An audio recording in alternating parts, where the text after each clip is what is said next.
In the summer of AD 1720, Britain attempted something extraordinary. It tried to make paper do what cannon, taxation, and victory had done only imperfectly. It tried to turn debt into strength, promise into policy, and speculation into an instrument of national power.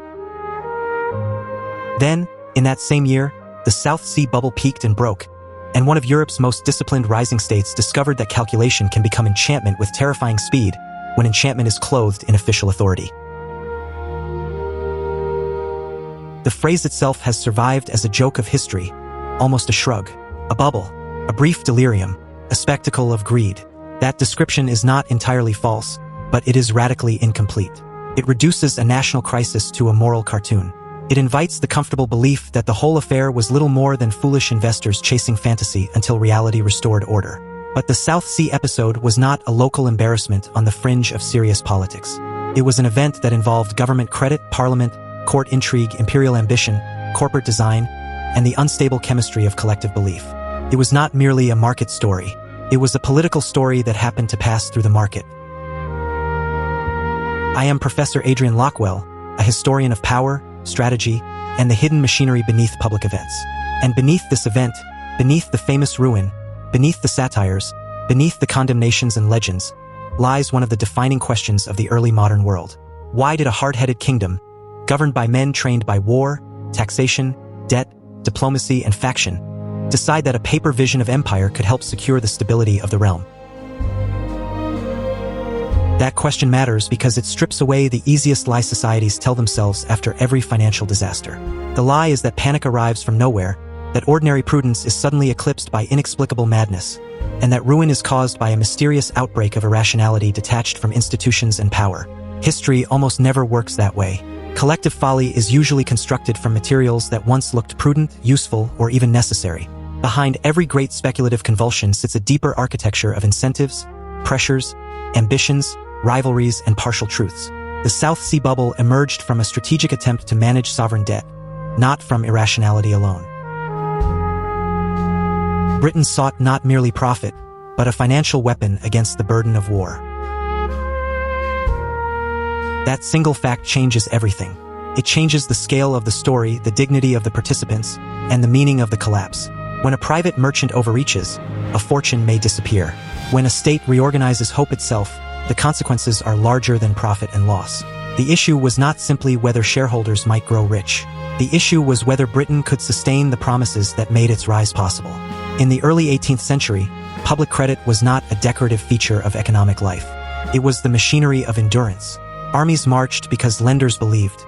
Fleets sailed because interest payments were trusted. Diplomacy rested on expectations about future revenue.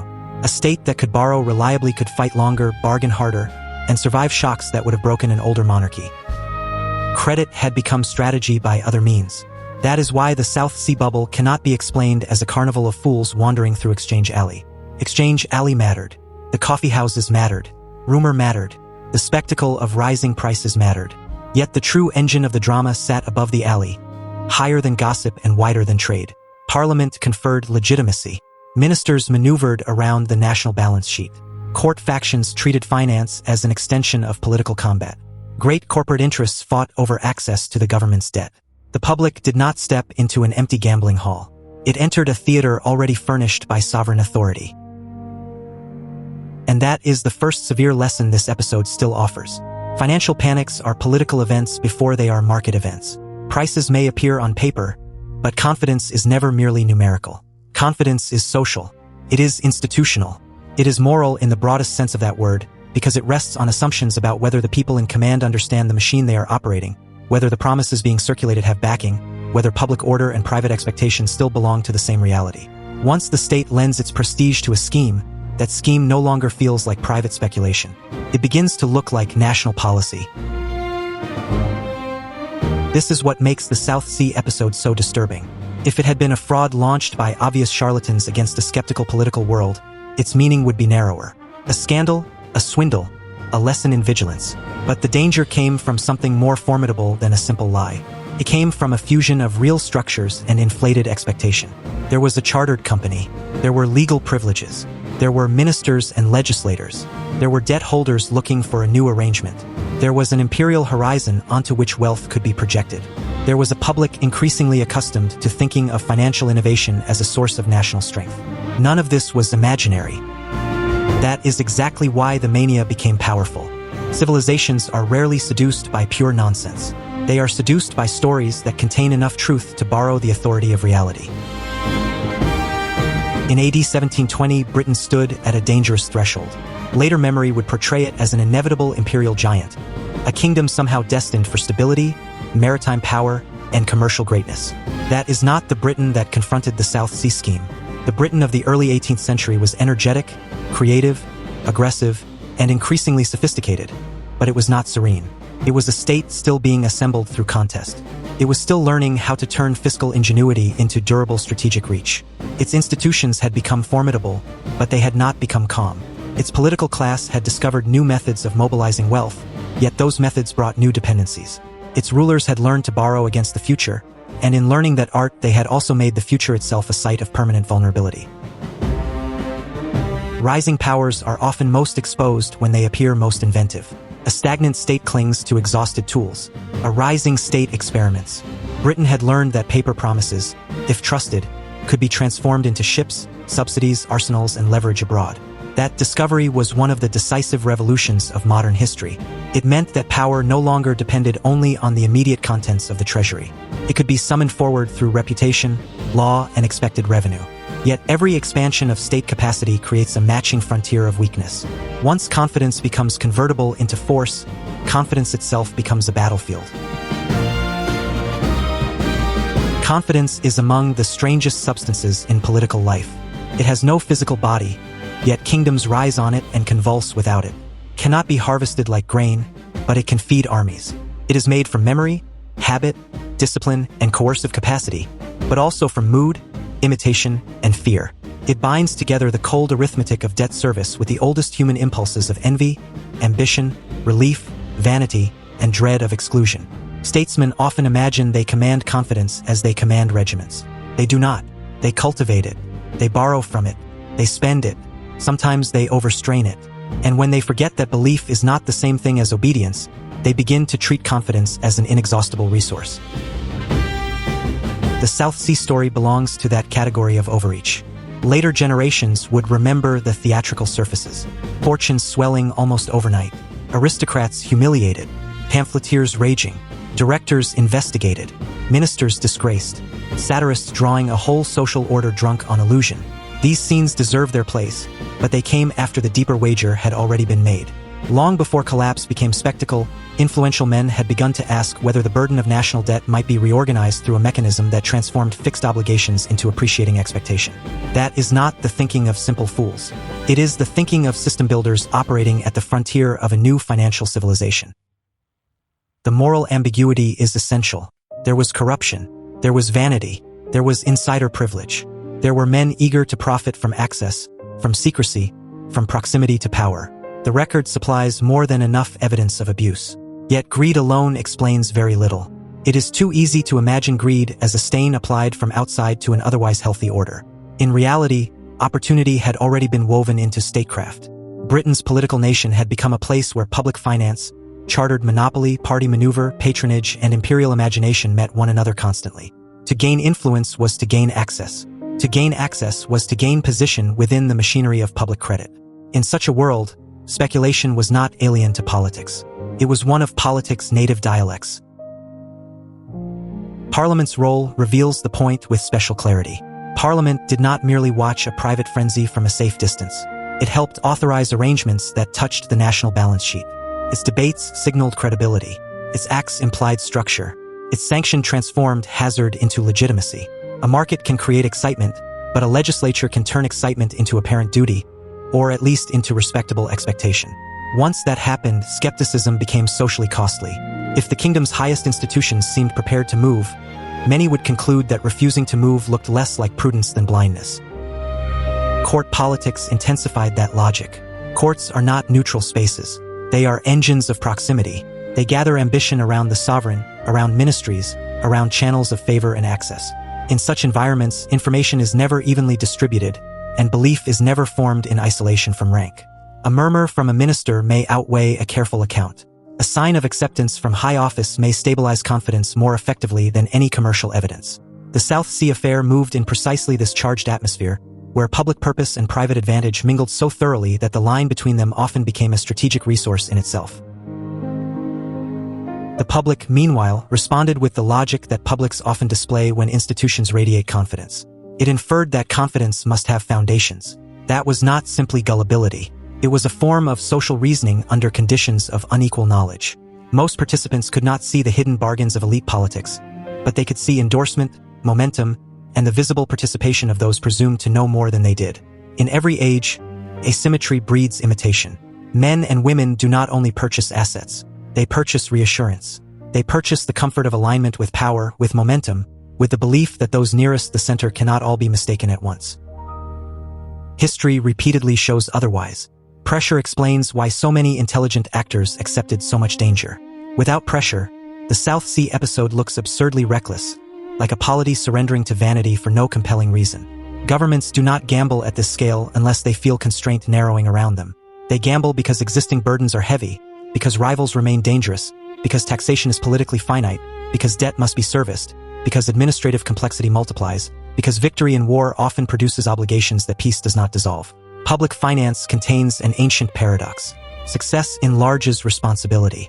States emerge from major conflict not only with prestige, but with accounts to settle and structures to maintain. Britain in the early 18th century embodied that paradox.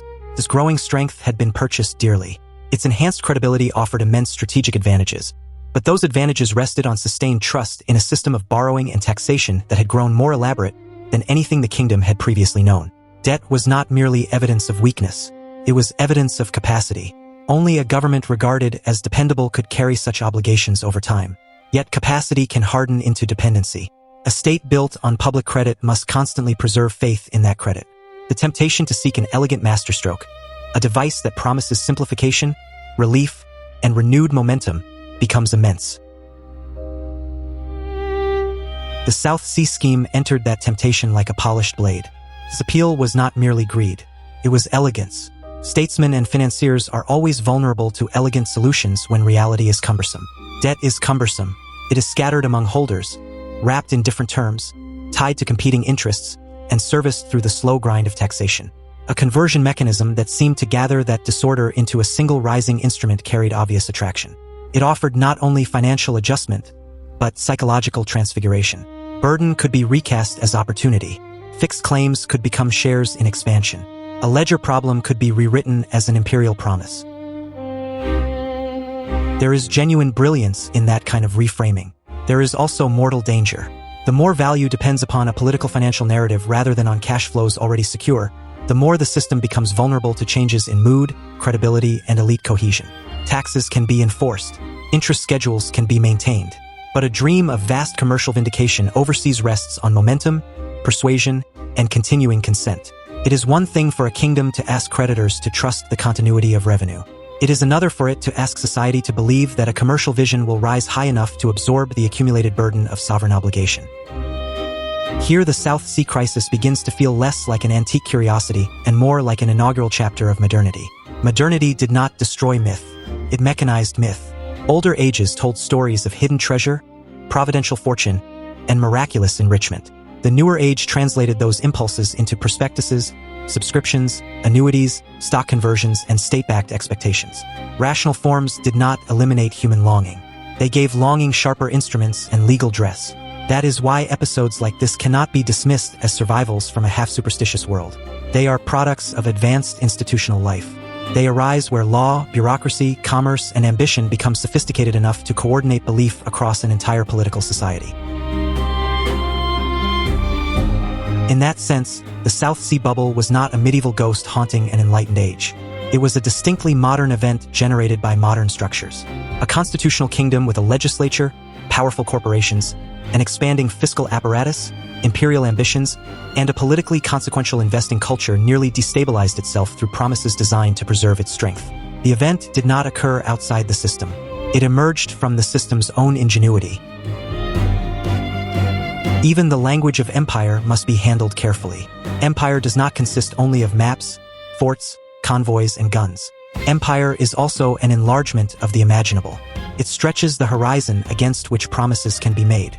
It allows ministers, projectors, and debt holders to believe that distant wealth will someday justify present commitments. Geography becomes collateral in the political imagination long before it becomes profit on the balance sheet. The South Sea vision drew immense energy from that imperial psychology. Waters beyond Europe were not simply trade routes. They were screens upon which a nation could project abundance. Yet the imperial promise concealed harder truths. Overseas commerce was uncertain. Diplomatic realities imposed limits. Monopoly rights dazzled before they yielded. And some of the company's most concrete openings were morally abhorrent, connected to the trafficking of enslaved Africans into Spanish America and to the violence that underwrote so much Atlantic wealth. The language of national greatness often masked structures of coercion abroad even as it summoned confidence at home. That contradiction does not sit at the margins of the story. It belongs to the center. Modern power rarely rests on clean foundations. Another comforting simplification must also be discarded. The world of AD 1720 was not divided neatly between cynical manipulators at the top and foolish victims below. Reality was more entangled, and therefore more dangerous. Elite actors often believed some part of what they promoted. Public participants reasoned from signals that were not irrational to trust. Rival institutions maneuvered not as selfless guardians of order, but as interested powers seeking advantage within the architecture of national finance. Cynicism and conviction existed together. Calculation and self-deception strengthened one another. A man could suspect that a scheme was overextended and still support it because he hoped to leave before the reversal, because he feared losing influence to a rival interest, because he believed momentum might somehow repair weakness, or because the political cost of skepticism seemed greater than the danger of persistence. That is not irrationality in the childish sense. It is strategy inside an unstable game. And so the true mystery of the South Sea bubble is not why greed appeared in public life. Greed is one of history's most constant materials. The deeper mystery is why a polity that had become remarkably skilled at organizing power through law, taxation, debt, and credit drifted toward a system in which public authority, imperial myth, and market valuation reinforced one another so intensely. That is the wider problem of modern systems. Their greatest strengths often arise from precisely the same complexity that can later make them convulse. By the end of AD 1720, the price of this experiment would become unmistakable.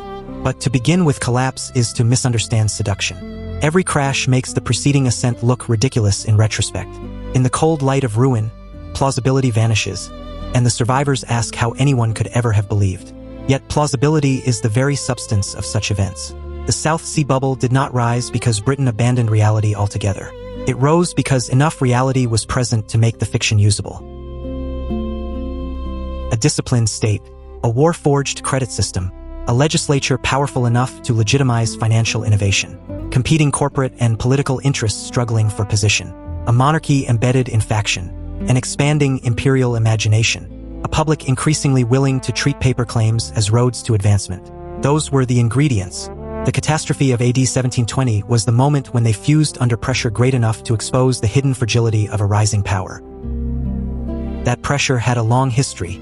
It had been accumulating across decades of constitutional change, administrative innovation, maritime competition, and exhausting war. The paper vision of salvation did not descend upon a tranquil kingdom. It emerged from a nation that had taught itself to fight with credit, to survive by borrowing against the future, and to measure strength not only in men and metal, but in trust. Only from that vantage does the central paradox come fully into focus. Britain nearly endangered itself not by abandoning strategy, but by pursuing strategy through a device that promised relief without retreat. The road to the South Sea bubble therefore begins far from satire and scandal. It begins in a Britain remade after AD 1688, hardened by long wars, elevated by financial invention, and burdened by the very successes that made it formidable. Before the South Sea Company could offer deliverance, the kingdom had already become something new, a fiscal military state powerful enough to borrow on a grand scale, and strained enough to search for an answer equal to its debts. What emerged after AD 1688 was not merely a more stable monarchy or a more assertive parliament. It was a new machine of power. Britain became a fiscal military state, one of the most consequential inventions of the early modern world, a system built on a startling proposition. Future income could be converted into present force, and paper obligations, if believed, could move fleets, feed armies, and alter the balance of Europe. The Glorious Revolution is often remembered through the language of constitution, dynasty, and political settlement. Those elements mattered. But beneath the legal rearrangements and ceremonial transfers stood a harsher transformation. The English state and then the British state learned to make war on credit.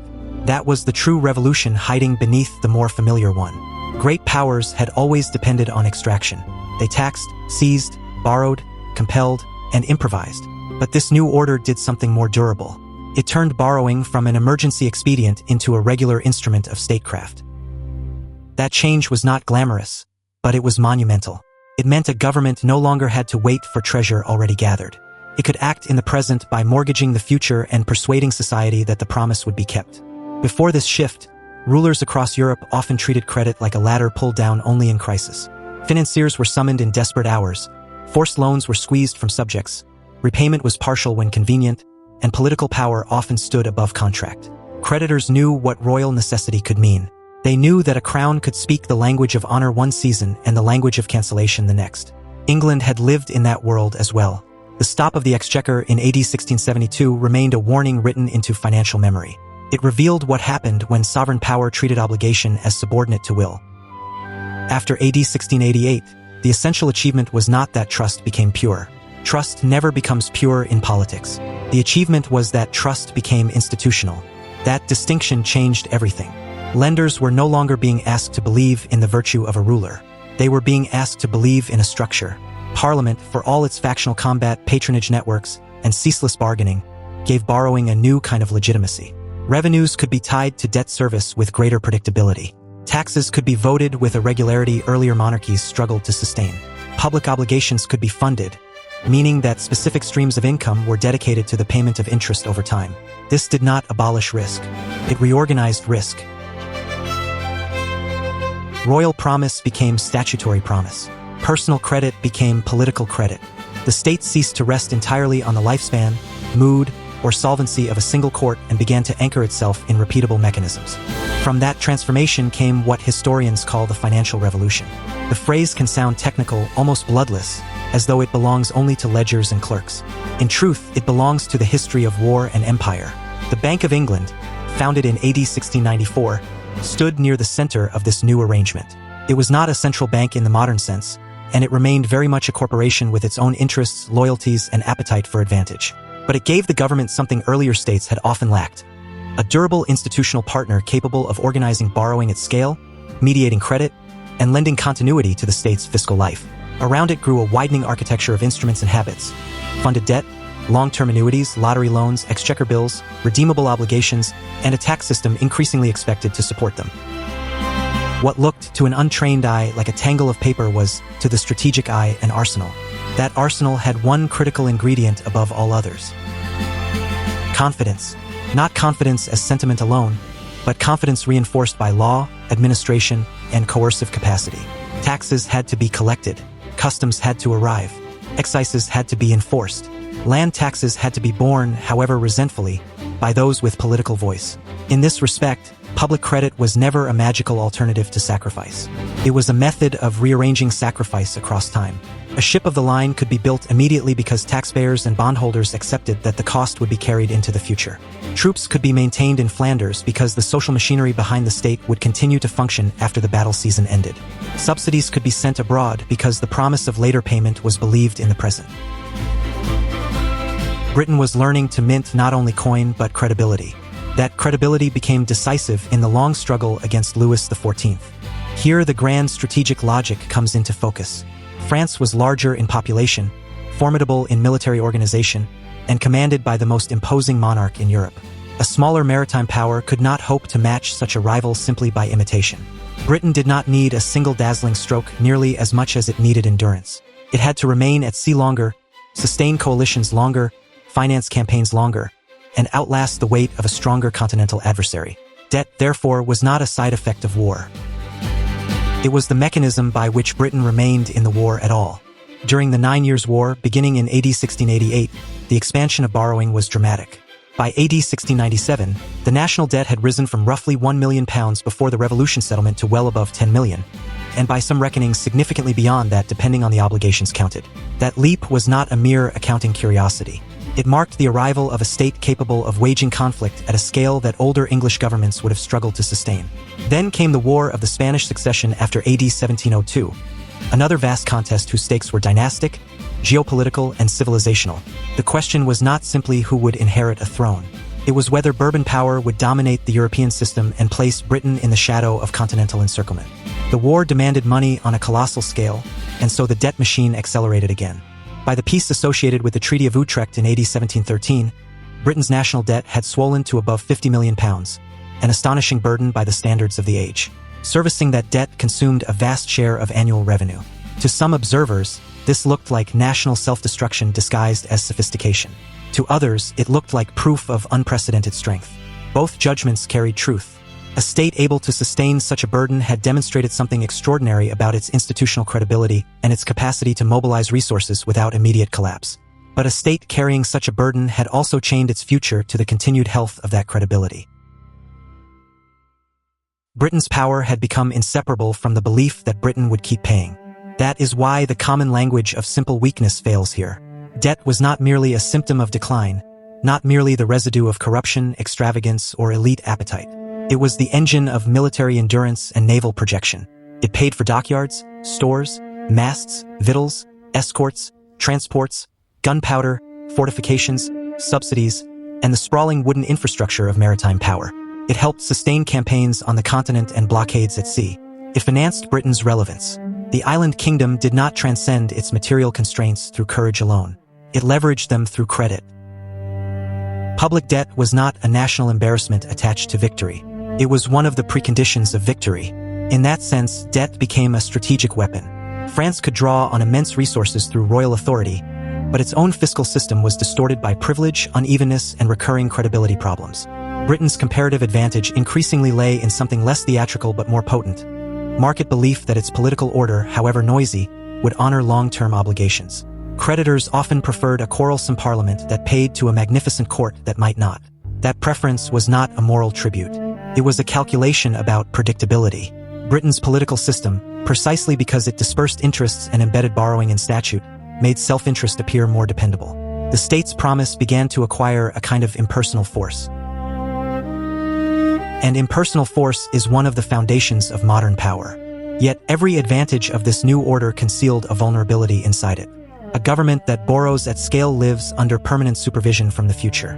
Interest cannot become optional without contaminating the entire structure. Taxes cannot fail without consequences far beyond one budget cycle. Ministers cannot casually injure legitimacy when legitimacy itself is a financial asset.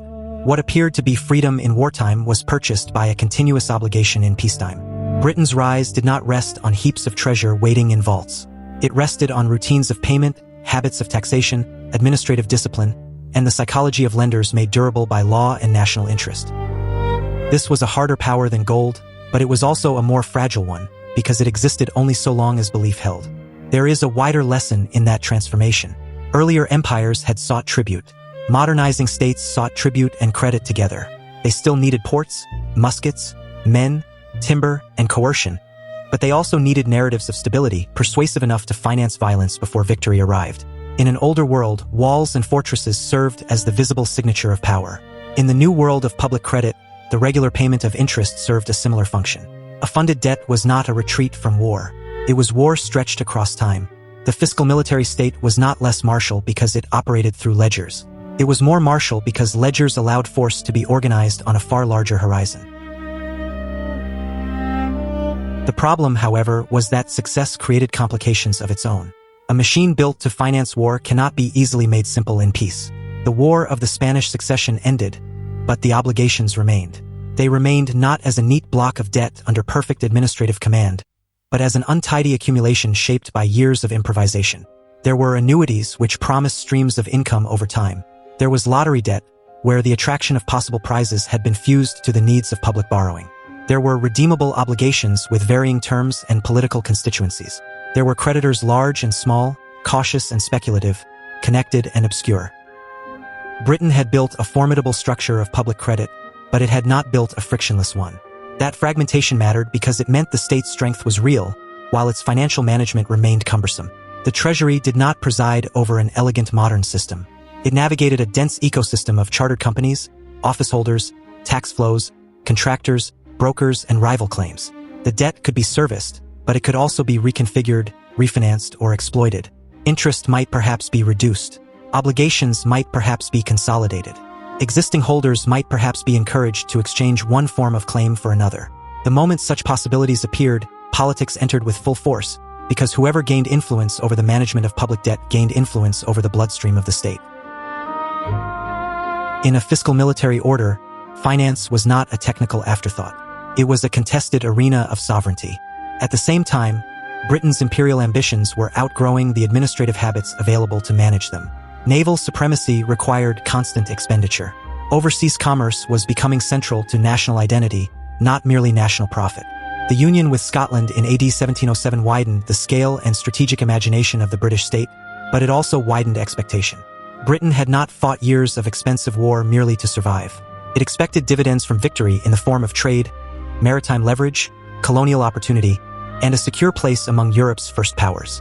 Yet its governmental texture remained recognizably early 18th century. Negotiated, personal, dependent on chartered corporations, shaped by overlapping jurisdictions rather than clean bureaucratic command.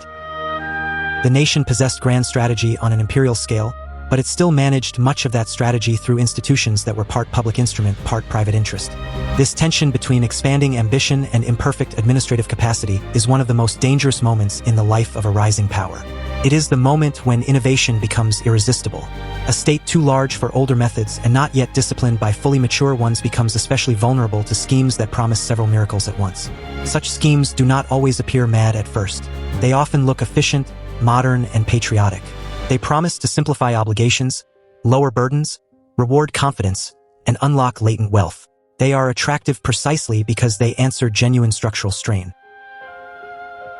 The most dangerous financial fantasies are rarely born from pure irrationality. They are born when real problems meet seductive solutions. That is why the interests surrounding public credit mattered so much. The Bank of England sought to deepen its indispensability in state finance.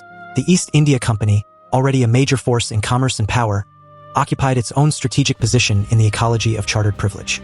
Landholders, burdened by taxation and suspicious of the expanding moneyed world, often feared that finance was empowering a class whose fortunes seemed less rooted, less legible, and less morally familiar than landed wealth.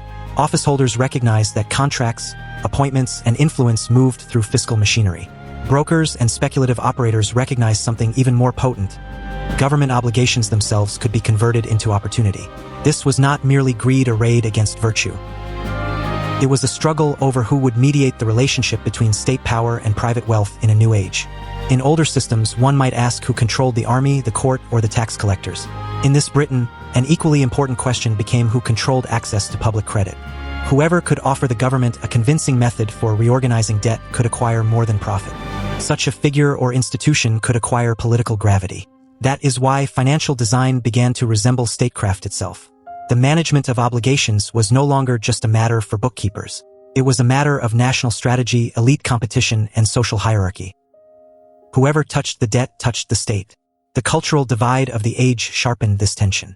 Contemporaries often spoke of landed and moneyed interests as if they were rival civilizations occupying the same kingdom. The contrast could be overstated. Many careers moved across both worlds. But the language reveals a genuine anxiety. Land was visible, old, and socially intelligible. Paper was mobile, abstract, and unsettling. Land suggested continuity. Paper suggested acceleration. Land could be inspected, inherited, and physically defended. Paper could multiply, circulate, collapse, or enrich a man who possessed neither estate nor title. To admirers, this flexibility was the genius of a commercial society. To critics, it looked like power escaping the moral geography that had long justified elite status. Britain did not fear finance because finance was imaginary. It feared finance because finance was becoming sovereign. That was the deeper human pressure inside the system. Societies tend to praise innovation until innovation redistributes prestige. Then a technical argument becomes a moral one. What troubled so many observers was not merely that paper claims existed, but that paper claims could launch fleets, alter policy, elevate directors, reward insiders, burden taxpayers, and shape the future of the realm through calculations ordinary subjects neither controlled nor fully understood. The fiscal military state had made Britain stronger than many of its rivals, yet it had also made the sources of power harder to see and therefore harder to trust. This is one of the enduring paradoxes of advanced systems.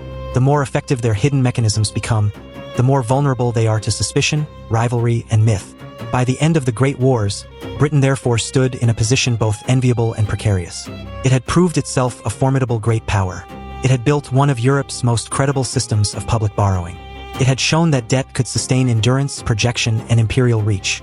But it had also accumulated a burden of enormous scale, dispersed across annuities, lottery debt, and redeemable claims, all serviced by taxation that could not rise indefinitely without political strain, and all managed through institutions whose interests only partly overlapped with those of the state. Strength and vulnerability were not opposites here. They were twins. That is the strategic landscape that gave later events their grim logic. A heavily indebted but ambitious power, proud of its financial ingenuity yet burdened by the complexity that ingenuity had created, became increasingly susceptible to any proposal that promised simplification, relief, and opportunity in a single design. What was being sought was not merely profit. It was efficiency. It was political control.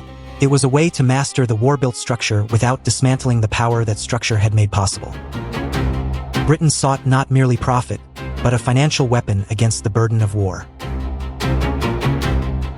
And once a nation begins to search for salvation in an instrument like that, the line between management and miracle grows perilously thin. The final verdict, then, does not belong to the language of easy condemnation. This was not an old superstition surviving into a modern age. It was a modern state revealing the price of its own sophistication. Britain learned after AD 1688 that credit could be institutionalized, that promises could be made durable, and that debt could function as a weapon of endurance. It also learned that when a state becomes dependent on confidence, every solution to fiscal strain acquires political and psychological force far beyond arithmetic. The same machinery that sustains greatness can also magnify illusion. That is why this history still matters. Civilizations are rarely undone by obvious lies alone. They are far more often endangered when ambition, institutional legitimacy, and partial truth combine into a persuasive myth. Britain's fiscal revolution was real. Its military advantages were real. Its debt system was real. Its imperial aspirations were real. But when those realities gathered around promises of elegant escape, the very strengths that had built power also prepared the ground for distortion. A nation learned to fight with paper, and in time discovered that paper could also command the nation. If this examination of the hidden machinery behind public events was worth following, continue immediately with the video on the end screen. Subscribe for more long-form histories of power, strategy, and the institutions that move empires from beneath the surface. And the question worth leaving in the comments is simple. Was Britain's debt system the foundation of its greatness, or the seed of its vulnerability?